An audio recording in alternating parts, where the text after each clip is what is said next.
Dünən axşam saatlarında Urmunun Ada kəndində baş verən hadisə nəticəsində 6 nəfər həlak olub. Bu barədə Qərbi Azərbaycan əyalətinin təcili yardım mərkəzinin başçısı Fərzin Rızazadə məlumat yayıb. O, ölən 6 nəfərin 30 və 40 yaşlarında olduğunu deyib. Rızazadə həlak olanların ikisinin qadın və 4-ünün kişi olduğunu desə də, onların ölüm səbəbləri barədə açıqlama verməyib və məsələ ilə bağlı araşdırmalar aparıldığını bildirib.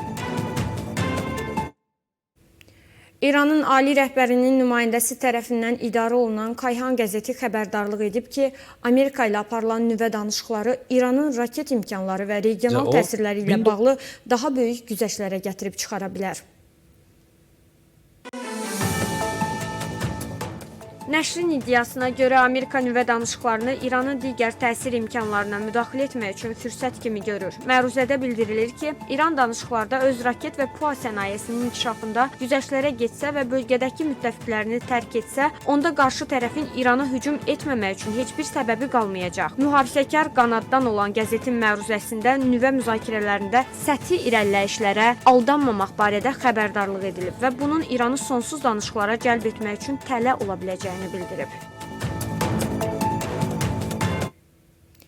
İranın Xarici İşlər Naziri Abbas Əraqçı aprelin 20-si gecə saatlarında İsveçli həmkarı İgnazio Kassis və Pakistanlı həmkarı Məhəmməd İsaqdar ilə telefonla danışıb.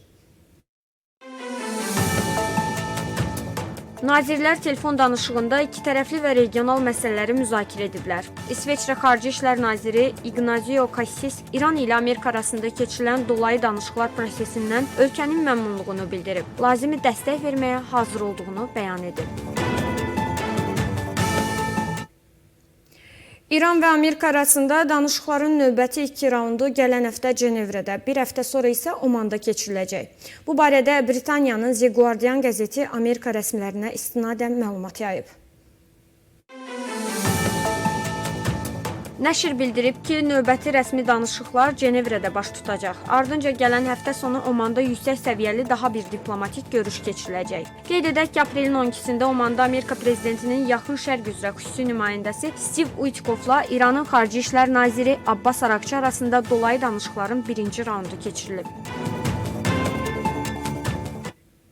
İsrailin Hayom qəzeti bildirib ki, İsrailli qeyri-hökumət mənbə yaxınlarda yüksək səviyyəli Amerikalı rəsmi ilə danışıb və həmin şəxs bildirib ki, İran ilə Amerika arasında nüvə proqramı ilə bağlı aparılan danışıqlarda əldə olunan irəliləyişlərdən İsrail narahat olmamalıdır. Hayom nəşri mənbəyə istinadən bildirib. Amerika prezidenti Donald Trump İran rejimindən qaynaqlanan təhlükənin ciddiliyinin tam şəkildə fərqindədir. Amerika prezidenti danışıqları öz üslubunda aparır və tam olaraq nə etdiyini bilir. Amerikalı rəsminin proqnozuna görə Vaşinqton və Tehran arasında 2 raund danışıqlarda müəyyən irəliləyişlər olmasına baxmayaraq, ABŞ-nin tam tələblərinin təqdim olunmasından sonra bu danışıqların nəticəsiz bitəcəyi ehtimal olunur. İsrailli mənbənin dediyinə görə Amerikalılar Trump administrasiyasının əsas tələblərindən geri çəkilməlidirlər. Hayom nəşri adı açıqlanmayan mənbəyə istinadən yazıb. İranın nüvə infrastrukturunun Liviya modeli əsasında tam yığışdırılması, ballistik raket proqramının dayandırılması və İranın yaxın şərqdəki proksi qruplarına dəstəyinin sona çatdırılması İran qarşısında irəli sürülən əsas şərtlər kimi qalmaqdadır. Amerika ilə dolayı danışıqlar Quranın uyğun ayəsinə əsasən keçirilir. Quranda deyilib ki, sizinlə müzakirə etmək istəyənlərlə müzakirə edin. Bunu Tehranın Cümə imamı və Əli Xameyninin nümayəndəsi Əhməd Xatəmi deyib. Cümə imamı bildirib, danışıqlar yalnız nüvə proqramı ilə bağlıdır. Bundan başqa mövzularda danışmamışıq, danışmırıq və danışmayacağıq. O, İranın proksi qüvvələrinin, o cümlədən Hizbullahın tərk islah edilməsi ilə bağlı məsələlərə də toxunub və bunun mümkün olmayacağını və yuxu xəyal olduğunu söyləyib. Qeyd edək ki, bir müddət əvvəl Əhməd Xatəmi ABŞ ilə danışıqlar barədə bəyanatları kəskin pisləyib və buna razılıq verənləri təhqir etmiş, onları şərəfsiz və satqın adlandırmışdı. Hazırki danışıqlar isə onun rəhbəri Əli Xameyninin razılığından sonra başlayıb. Rusiya prezidenti Vladimir Putin, mətbuat katibi Dmitri Peskov məlumat verib ki, Pasxa atəşkəsi bugün gecə yarısı başa çatacaq. Rusiya prezidenti atəşkəsinin uzadılması ilə bağlı qərar verməyib.